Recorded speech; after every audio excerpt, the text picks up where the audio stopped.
Welcome back, everyone, to TV5 News at 9. It's time now for Education Matters, and we are here with Dr. Craig Douglas. It is good to see you. How are you? Doing great. How are you, Blake? Doing great for Monday, yeah? Yeah, happy Monday. So today we were talking about student motivation, which I think is great because with the time change, the weather changes, it may be hard to stay motivated and focused. So what are some different ways, Dr. Douglas, that kids can stay motivated in school? Can I add too, shifting from October to November, it seems like it's a break, end of a marking period in many places. So student motivation is historically always been a challenge. Back maybe when I was a kid, we called them maybe lazy students. Well, no student's inherently lazy. What happens is I think they get discouraged and sometimes they kind of detach from either the lesson or the activity or whatever. So there's really kind of two basics. Some students are internally motivated. We call that intrinsic, internal. Yeah. And then the second way is extrinsic or external. And I'll cite my daughter as an example. She was really driven when she was in high school taking geometry, and her goal was to not miss a problem on any of the tests all year, which is kind of crazy. I did not feed that idea. That was something she came up with. It was internal. Okay. I don't know what triggered that. Sometimes we don't know what triggers that extra drive, the internal drive that some students have in cases like my daughter's.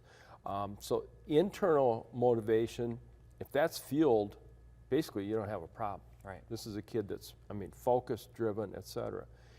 So how do you use external factors to motivate the unmotivated student?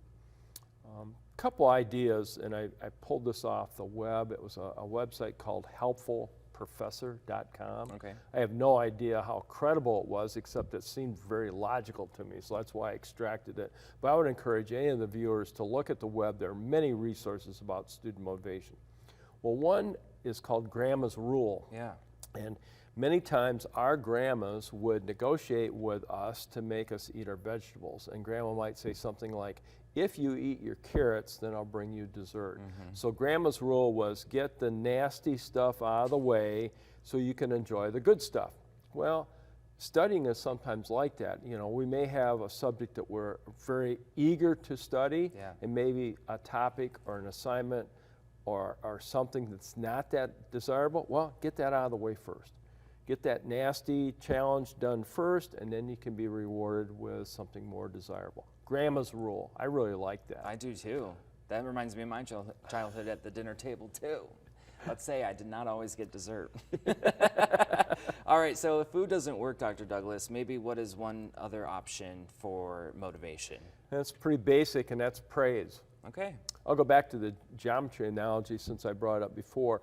Let's say I'm teaching geometry or I'm helping a child at home with geometry and they're struggling with a proof.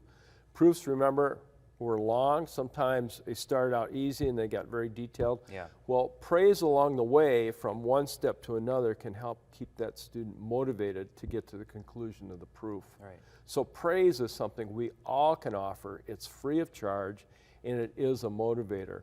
Another one's recognition. If we can recognize students when they do well and praise them for it, then that helps keep them focused and encouraged and motivated. Yeah, and it's nice to hear once in a while that you're doing good work. Exactly. We all strive for that good, positive feedback. Yeah. None of this is easy and none of this is uniform. It's specific to the child, the grade, the subject, the family unit, all that goes into it.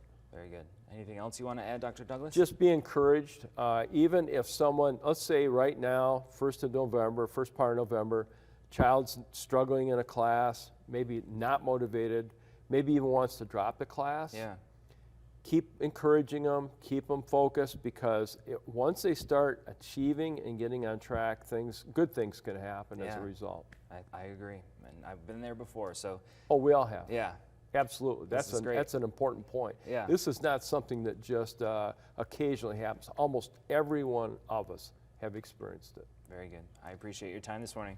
Thank you. Yes, of course. And if you want more information about today's topic, of course, just check out the lifestyle page that's on our website at WNEM.com.